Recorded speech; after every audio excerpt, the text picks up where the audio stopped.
नमस्कार दोस्तों। ये वीडियो मेरी पुरानी वीडियो से अलग होने वाली है। इस वीडियो में मैं दिखाने वाला हूँ अपनी यात्रा ऋषिकेश से बद्रीनाथ तक की। और जिस काम में आजकल मैं उलझा हुआ हूँ वो है भारतीय संस्कृति के मूल्यों को समझना।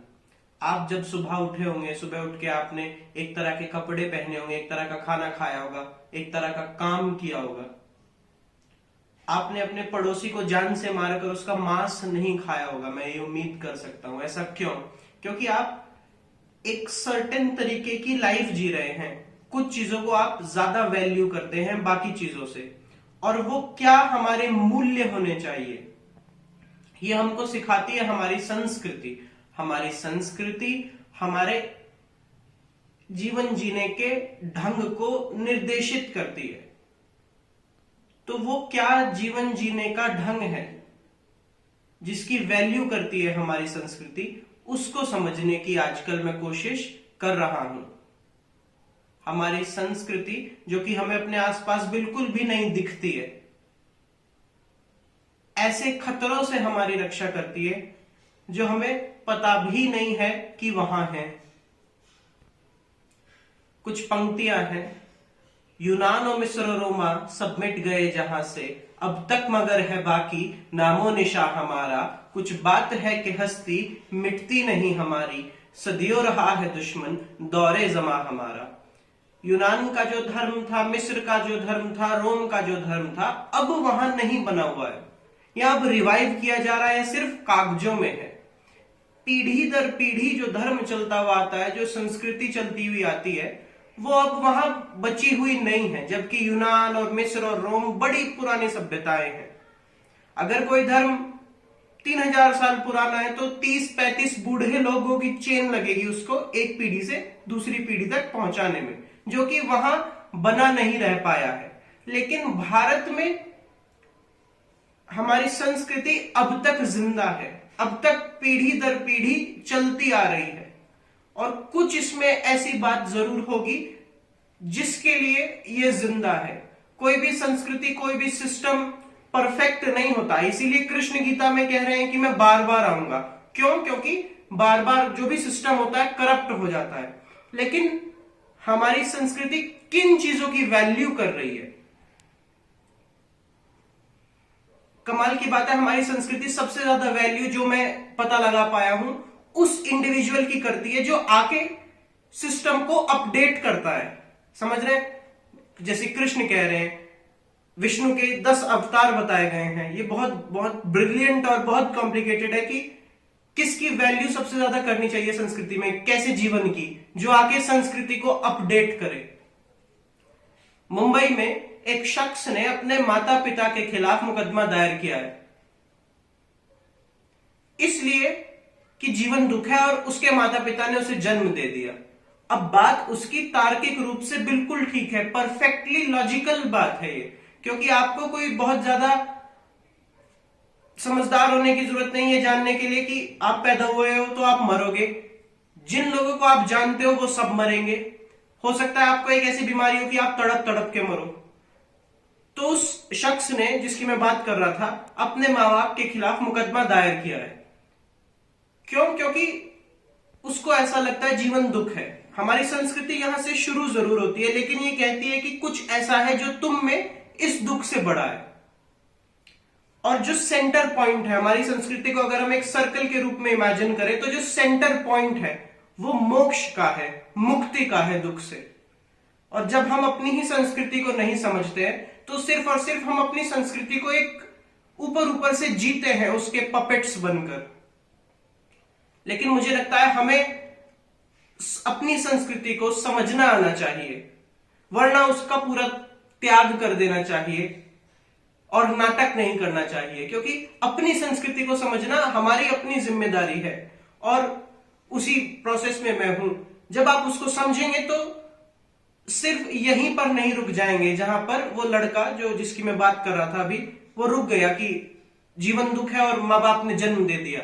नहीं, इस दुख से बढ़ के आप में कुछ है। और एक मर्यादित जीवन जीने में एक अपनी गरिमा है, अपना सौंदर्य है, जो कि जीवन के दुख से बड़ा है। ये समझने के लिए धर्म की, अध्यात्म की, संस्कृति की समझ होनी बहुत जरूरी है, वरना जीवन दुख है ये तो सिंपल सी बात है और लॉजिकल बात है।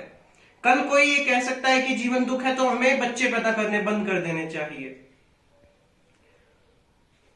लेकिन धर्म और संस्कृति हमें यह सिखा रही है कि तुम्हारे दुख से तुम्हारे पास कुछ बहुत बड़ा है। अब जैसे ये 4 धाम यात्रा, ये 4 धाम भारत को आध्यात्मिक रूप से एक करने के लिए आदि शंकराचार्य द्वारा स्थापित किए गए, और ऐसा कहा जाता है कि इन 4 धाम यात्रा को पूरी करने से मोक्ष मिलता है। अब अपनी ज्योग्राफिकल लोकेशन बदल लेने से मोक्ष मिलता हो कि ना मिलता हो, लेकिन ये एक प्रतीक है। एक सोसाइटी को इस तरह से अरेंज करने की कोशिश की गई है कि उसकी डायरेक्शन मोक्ष की तरफ हो, वरना सोसाइटी की डायरेक्शन एक दूसरे को खत्म करने की तरफ होगी, दुनिया को तबाह कर देने की तरफ होगी, क्योंकि जीवन इतना दुख है। नमस्कार दोस्तों, मैं हूं अभी ऋषिकेश में। मेरे पीछे आप देख सकते हैं राम झूला। ऋषिकेश भगवान विष्णु के नाम पर पड़ा है। भगवान विष्णु का एक नाम है ऋषिकेश। ऋषिकेश से स्वरूप उसका विकृत होकर बदल गया ऋषिकेश। ऋषिकेश का मतलब होता है, ऋ का मतलब होता है इंद्रियां, और ऋषिकेश का मतलब जो इंद्रियों का स्वामी हो, जो कि हैं भगवान विष्णु। यहाँ से मैं आज अपनी यात्रा प्रारंभ कर रहा हूँ बद्रीनाथ के लिए। बद्रीनाथ जो कि हिंदुओं के 4 प्रमुख धामों में से एक है, वहाँ के लिए मैं अपनी यात्रा प्रारंभ कर रहा हूँ। वो धाम भी भगवान विष्णु को समर्पित है। कहते हैं कि वहाँ पर भगवान विष्णु ने नर नारायण के रूप में तपस्या की थी।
देवप्रयाग में कहते हैं, यहाँ देव शर्मा नाम के एक संत ने तपस्या की थी, और प्रयाग का अर्थ होता है संगम।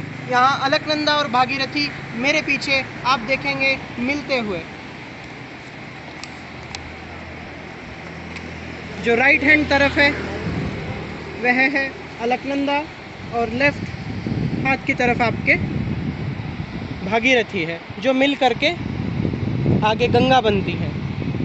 हम अभी अलकनंदा नदी के रास्ते ऊपर जाएंगे बद्रीनाथ तक।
हम पहुंच चुके हैं कर्णप्रयाग।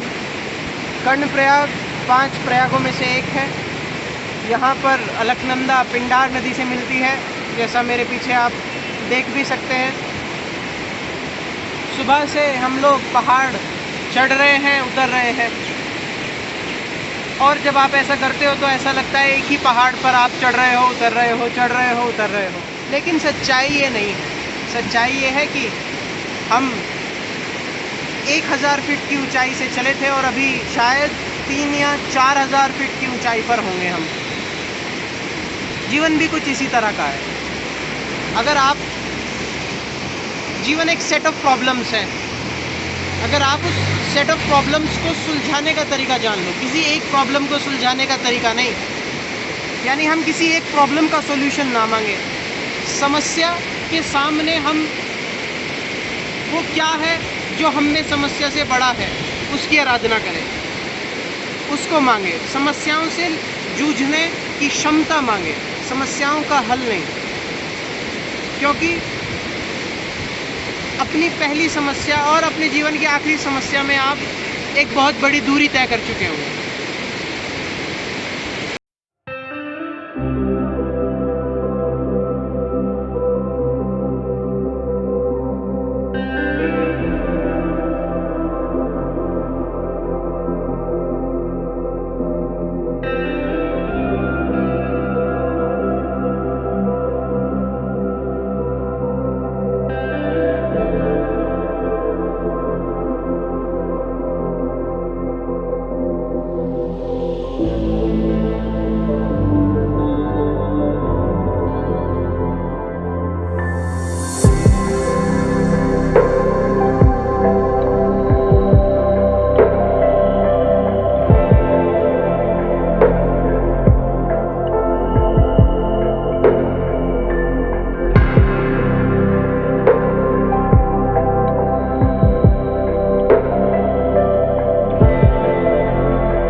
कल रात हम पहुंचे थे जोशीमठ। हमें ऐसा लगता है जब हम पहाड़ों में सफ़र कर रहे होते हैं कि बहुत डिस्टेंस कवर कर लिया, लेकिन वो बहुत नहीं होता। हम रात बहुत लेट हो गए थे, तो इसलिए हमने ये उचित समझा कि रात ही को बद्रीनाथ ना जाया जाए। आज दूसरा दिन है।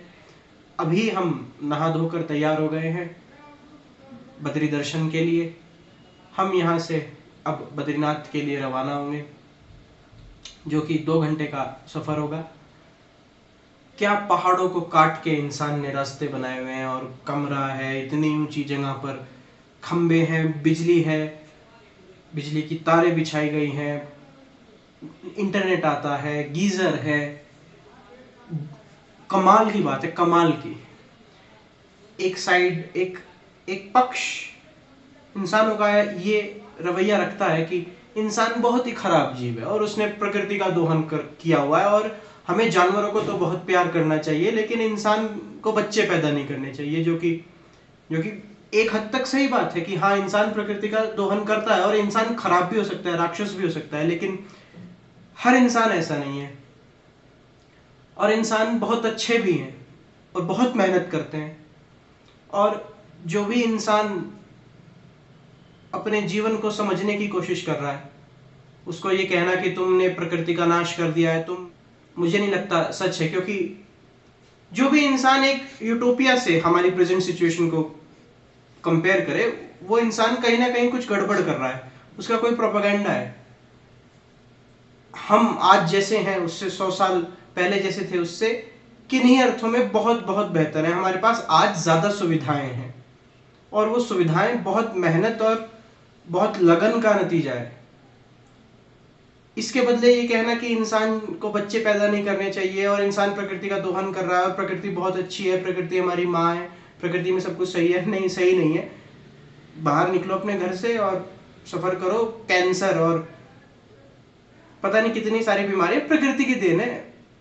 प्रकृति अगर बीमारियां भी नहीं करती तो जंगल में जाओगे तो 2 दिन नहीं टिक पाओगे, वहां पे तुम्हारी प्रकृति माँ तुम्हारी रक्षा को नहीं आएगी। प्रकृति की समझ होना इंपॉर्टेंट है।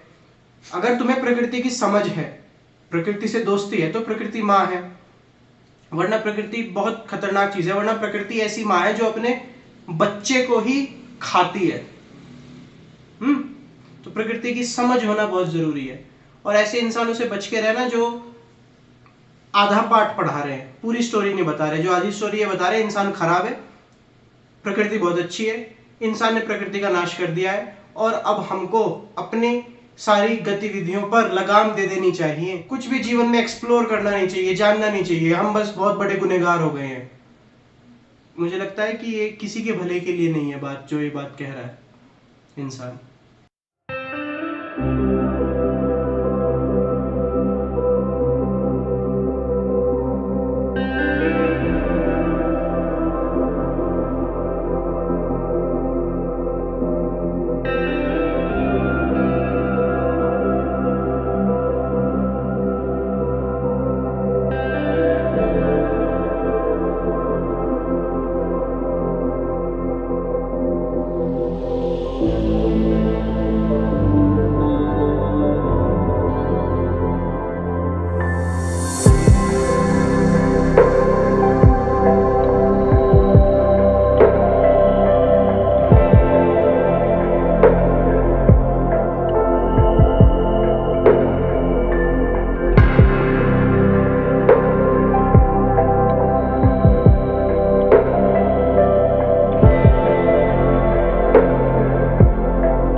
आ चुके हैं बद्रीनाथ धाम परिसर के पास, मंदिर परिसर के पास। और आप देख सकते हैं मेरे हाथ पर एक क्रैक्स खुल रहे हैं, ड्राई एयर का ये असर है, चेहरे पर होंठ फट रहे हैं।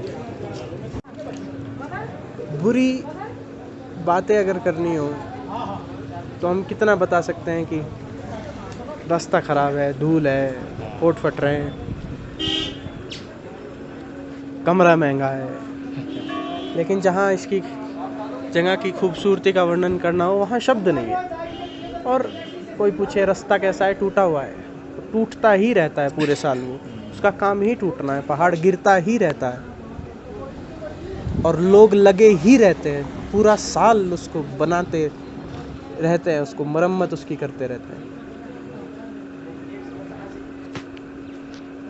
आइए चलते हैं मार्केट में और फिर मंदिर में।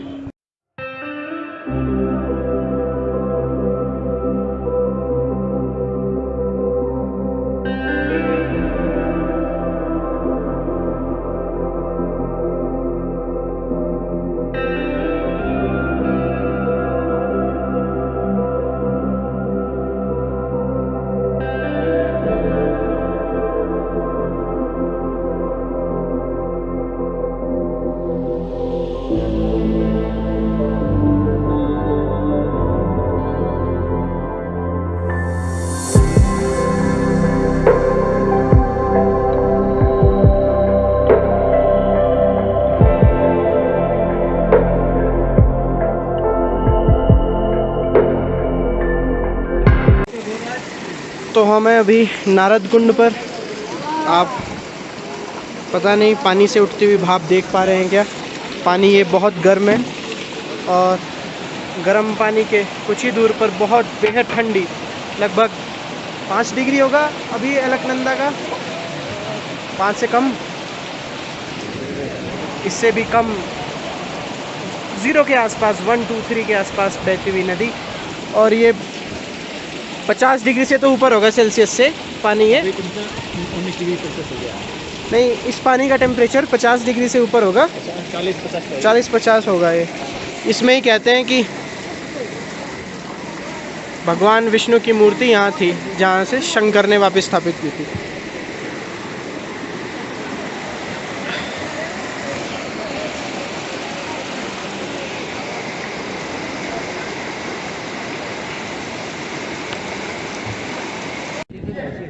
तो ये लाइन लगी हुई है मंदिर जाने की, लेकिन शायद यहाँ मंदिर में फ़ोटोग्राफी पे प्रतिबंध है। हाँ, इधर लगा भी हुआ है, लिखा भी हुआ है, तो हम लोग मंदिर के अंदर के दर्शन तो आपको नहीं करा पाएंगे। तो ये है बद्रीनाथ मंदिर। अंदर मंदिर परिसर में फ़ोटोग्राफी अलाउड नहीं है, बहुत भीड़ है यहाँ भी। एक कहानी ये भी है कि यहाँ भगवान विष्णु तपस्या कर रहे थे और लक्ष्मी जी ने तपस्या करते हुए उनकी रक्षा की थी बद्री पेड़ के रूप में, और इस वजह से इस जगह का नाम पड़ा बद्रीनाथ, बद्री के नाथ। तो हम जा रहे हैं इस वक्त चरण पादुका, अपने चरणों को कष्ट देकर 2 किलोमीटर की चढ़ाई है और सांसें तेज हैं। ये बद्री का पूरा नज़ारा है, वो है बद्री का मंदिर और ऊपर हिमाच्छादित चोटियाँ।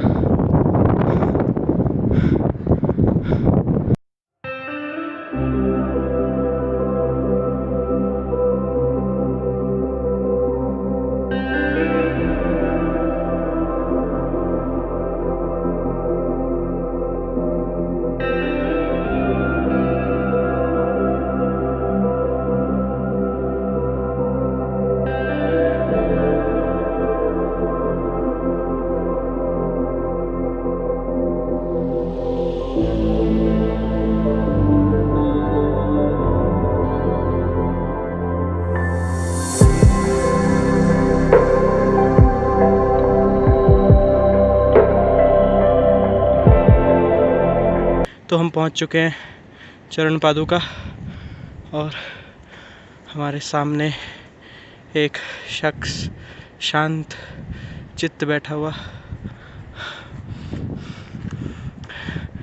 यहाँ पर ऐसे बैठना बड़ा कठिन है। ये है चरण पादुका, कहते हैं ये प्रभु का निशान है पैरों का।